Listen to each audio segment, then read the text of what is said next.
আজকে আমি মলা মাছ রান্না করব। তো সেজন্য আমি 1 ঘন্টা আগে মাছগুলোকে লবণ দিয়ে মেখে রেখেছিলাম। এখন আমি মাছগুলোকে খুব সুন্দরভাবে ধুয়ে নিয়েছি। তো মলা মাছ দিয়ে আমি আলু দিয়ে চচ্চড়ি করব। তো এই যে দেখো, আমি চুলায় একটি প্যান নিয়ে নিলাম। এখন আমি চুলাটি অন করে দিলাম।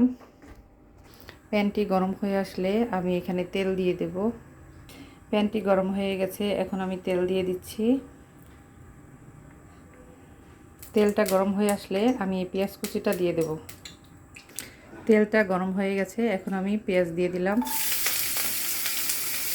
এই পেঁয়াজ কুচিগুলোকে আমি ভালোভাবে ভেজে নেব। পেঁয়াজটা মোটামুটি ভাজা হয়ে গেছে, এখন আমি আলু কুচিটা পেঁয়াজের সাথে দিয়ে ভাজবো। এগুলোকে আমি এখন ভেজে নেব।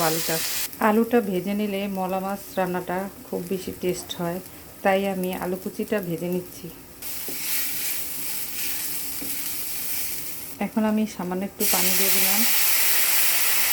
এর মধ্যে দিয়ে দিলাম 1 টেবিল চামচ রসুন। এবার আমি আরেকবার রসুনের সাথে আলুগুলো ভাজা ভাজা করে নেব। এখন আমি আরেকটু পানি দিয়ে দিলাম। এর মধ্যে দিয়ে দিলাম হলুদের গুঁড়া, মরিচের গুঁড়া, জিরার গুঁড়া এবং পরিমাণ মতো লবণ। এগুলো একসাথে আমি ভালোভাবে কষিয়ে নেব।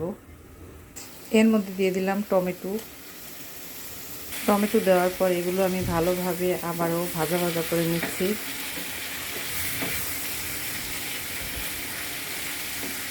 এবার আমি মাছগুলো দিয়ে দিলাম।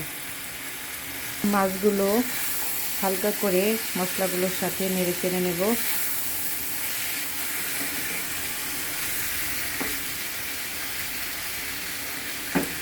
মাছটা সিদ্ধ হওয়ার জন্য আমি পরিমাণ মতো পানি দিয়ে দিচ্ছি।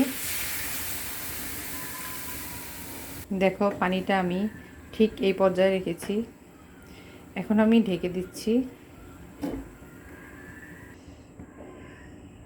তো আমি এখন ঢাকনাটা উঠিয়ে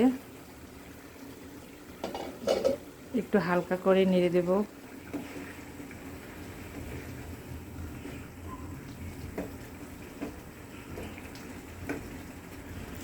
যাতে মাছটা ভেঙে না যায়। আবারও আমি ঢেকে দিচ্ছি।